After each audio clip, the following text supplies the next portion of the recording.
कावेडी उपनगरातील प्रभाग क्रमांक 1 हा नव्याने विकसित होणारा भाग असून या ठिकाणी नागरी वसाहती झपाट्याने वाढत आहेत। त्यामुळे रस्त्यांचा प्रश्न गंभीर बनला असून नागरिक आणि शालेय विद्यार्थ्यांच्या दळणवळणाचा प्रश्न निर्माण झाला आहे। त्यातच आता पावसाळा सुरू झाला असून येथील रस्त्यांची त्यामुळे दयनीय अवस्था झाली आहे।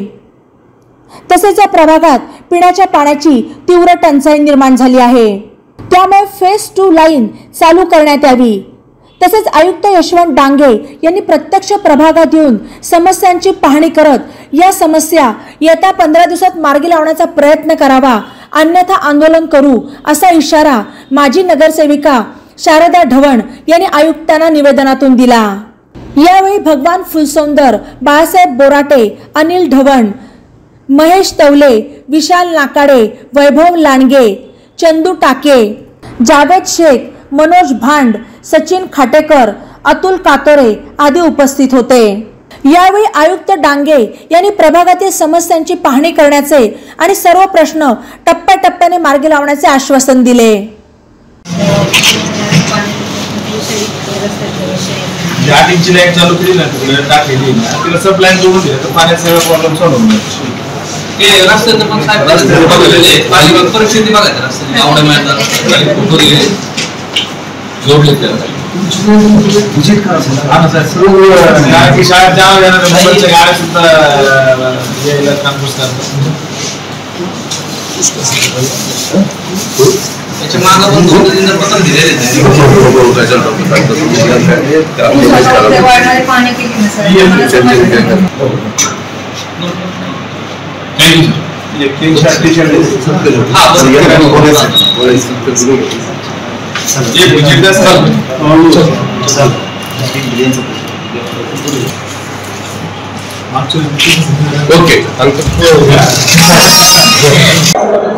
आज वार्ड क्रमांक 1 ची मी माझी नगरसेविका म्हणून वार्डातल्या समस्या आयुक्तांपर्यंत पोहोचण्यासाठी आणि निवेदन देण्यासाठी आलेले होते।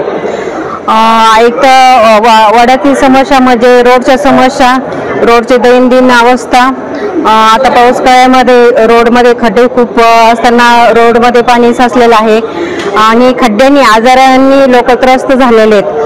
तसेच फेज 2 ची अनेक दिवसापासून लाईन टाकलेली असून ती फक्त लाईनच दिसत आहे, तर त्या लाईनला पाणी कुठं दिसत नाही। फक्त फेज 2 चं आश्वासन लोकांना देण्यात येत आहे प्रशासनातर्फे की आम्ही पाणी चालू करू, पाणी चालू होईल काही दिवसामध्ये, तर कुठेच काही करताना दिसत नाही। प्रशासन कसलीच कारवाई करत नाही। त्याच्या संदर्भात मी माझ्या वार्डाच्या 1 नंबर वार्डच्या वतीने सर्व नागरिकांच्या वतीने मी आयुक्त साहेबांना आताच निवेदन दिलेलं आहे की रस्त्याचे प्रश्न आणि पाण्याचा प्रश्न सोडवण्यात आला पाहिजे। आयुक्त साहेबांनी ते निवेदन स्वीकारलेलं आहे आणि आश्वासन दिलेलं आहे। तसेच आश्वासन देताना आयुक्त साहेबांना एक आम्ही मागणी केलेली की आमच्या वार्डची पाहणी करून तुम्ही स्वतः वार्डची पाहणी करून काय वार्डची दैनंदिन किती आहे, किती सुधारणा आहे वार्डमध्ये, किती रस्त्याची कशी दुरवस्था आहे, तर हे दुरवस्था तुम्ही स्वतः येऊन पाहून हा प्रश्न तुम्ही लवकरात लवकर मार्गी लावा। तुम्हाला आयुक्त साहेबांना आम्ही 15 दिवसाची मुदत दिलेली आहे। गावडेमाळीतील रस्ता आणि इस्कॉन मंदिरातील ह्या परिसरामधील हे रस्त्यांचं निवेदन आम्ही आयुक्त साहेबांना आता दिलेलं आहे। बातम्यांसाठी नवा मराठा YouTube चॅनलला सबस्क्राईब करा आणि बेल आयकॉनवर प्रेस करा।